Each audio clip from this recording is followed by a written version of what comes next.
عبداللہ بن مسعود رضی اللہ تعالیٰ عنہ فرمائی و رسول اللہ صلی اللہ علیہ وسلم یو کرخه را کاغله او وی فرمایل دا کرخه د ایمان کرخه ده، دا د اسلام کرخه ده.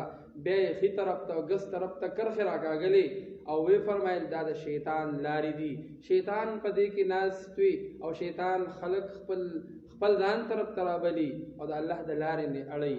او د دې آیت کریمه تلاوت یې وفرمایو وان هذا صراطي مستقیما فاتبعوه. نو مسلمانانو ته دې کې یو حکم یو دعوت ورکوي چې ګورئ تاسو کو په هره لار اختیاروئ نو د شریعت او د دین لار اختیاروئ، د شیطان لارو پسې مه ځئ. شیطان زما او ستا بلکې ښکاره دشمن دی. الله ویلي دي ان الشیطان لکم عدو مبین.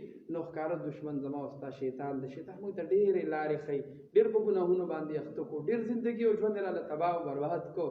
نو مسلمانانو عامو خلکو ته ګزارش ده چې دا زموږ او ستاسو دشمن دی. د زموږ نیکه سره چې ده نو څه کړې دوکه کړې ده او دی اوس هم لګیا وي. هر مسلمان کوشش یې په دې باندې په دې کس باندې دا وي په هر مسلمان باندې چې هغه بې لارې کړي، هغه د خپلې لارې نه د خپل دین نه واړوي او خپل ملګری جوړ کړي. او بیا وروستو چې دی نو دا شیطان به هم وایي ما تعالی ته خو ما په لاس نه په زور نه وي نیولې، بلکې ما صرف زړه کې تا ته وسوسه واچوله. حالانکې د الله قرآن و پیغمبران راغلي وو هغې طرف ته نه تلې او زما دې ومنله کم بخته.